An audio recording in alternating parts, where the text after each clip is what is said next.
नमस्कार दोस्तों, स्वागत है आपका अपने यूट्यूब चैनल में।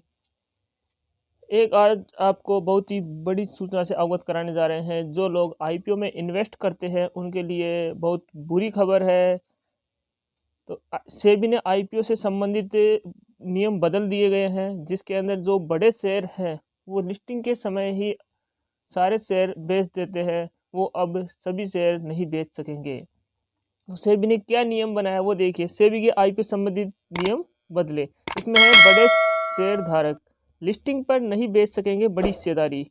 यानी जो जितने शेयर मिलते थे वो पूरे शेयर अब नहीं बेच पाएंगे वो। तो मुंबई बाजार नियामक सेबी ने आईपीओ लाने और इस तरीके के जुटाई गई पूंजी के इस्तेमाल को लेकर नियम सख्त कर दिए गए हैं।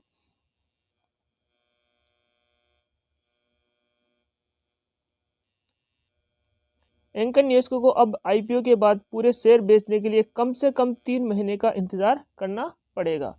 यानी पूरे शेयर बेचने के लिए कम से कम 3 महीने का इंतजार इनको करना पड़ेगा। इसके अलावा 20% से ज़्यादा हिस्सेदारी रखने वाले शेयर धारकों को लिस्टिंग के दिन आधी से ज़्यादा हिस्सेदारी बेचने की अनुमति नहीं होगी। यानी ऐसे ऐसे निवेशक जिनके पास 20% हिस्सेदारी है वो आधे से ज़्यादा हिस्सेदारी बेचने की अनुमति उनके पास नहीं होगी।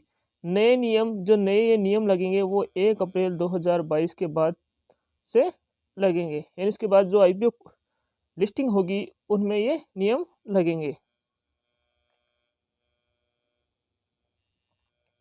खुलने के बाद सभी आईपीओ पर ये असल में पिछले दिनों कुछ कंपनियों के आईपीओ के दौरान कई गड़बड़ी सामने आई थी। माना जा रहा है कि सेबी के नए फैसले ऐसी अनियमितताएं दूर करने और रिटेल निवेशकों के हितों की रक्षा के लिए है। यानी जो पिछले दिनों कुछ आईपीओ आए थे उसके अंदर बहुत बड़ी गड़बड़ी सामने आई है। इसी कारण ये नियम बनाए गए हैं। जो सेबी के जो ये बड़े फैसले हैं, ये क्या फैसले हैं ये देखिए कि एंकर निवेशकों के लिए 30 दिनों का लॉक इन पीरियड केवल 50% शेयरों के लिए रहेगा। यानी 30 दिनों के अंदर वो केवल 50% शेयर ही बेच सकेंगे। 50% के लिए यह 90 दिन कर दिया गया। यानी बाकी जो 50% जो शेयर है वो 90 दिन के बाद ही बेच सकेंगे। दूसरा जो फैसला इनका कि 20% से ज़्यादा हिस्सेदारी वाले शेयरों को लिस्टिंग के दिन 50% से ज़्यादा शेयर बेचने की अनुमति नहीं है। यानी जो 20% हिस्सेदारी है उसको केवल और केवल 50% ही शेयर बेचने की अनुमति रहेगी, उससे ज़्यादा नहीं बेचेंगे। बड़े निवेशक तत्काल एग्जिट नहीं कर पाएंगे। पहले क्या होता है कि जो बड़े निवेशक थे वो तत्काल ही सारे शेयर एग्जिट कर देते थे, यानी सारे शेयर बेच देते थे। तीसरा जो नियम है वो है कि एक बड़ा फैसला ये है कि आईपीओ का न्यूनतम प्राइस बैंड फ्लोर प्राइस का कम से कम 105% होगा। यानी जो न्यूनतम बैंड फ्लोर प्राइस है वो कम से कम 105% होगा। और लास्ट और फोर्थ नियम यह है कि अब कंपनियों आईपीओ से जुटाई गई रकम में से सिर्फ 25% का इस्तेमाल अधिग्रहण में कर सकेगी। टारगेटेड कंपनियों का नाम पहले बताना होगा। तो ये 4 नियम उन्होंने बनाए थे। तो ये सभी नियम 1 अप्रैल 2022 से लागू होंगे। और दूसरी बात इसमें यह है कि निगरानी में भी सख्ती।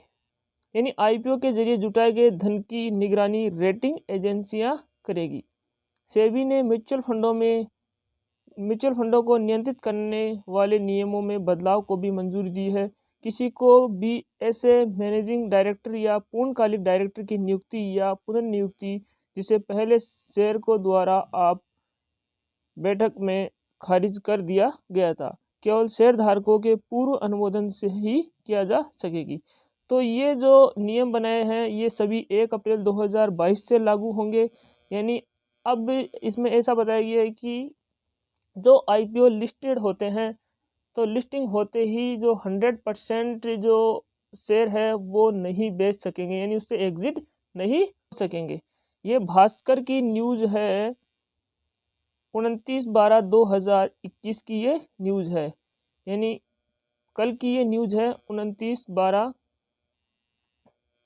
29/12/2021 की ये न्यूज है। तो IPO लेने से पहले सतर्क रहिए, उस पर आवेदन करने से पहले सतर्क रहिए। धन्यवाद।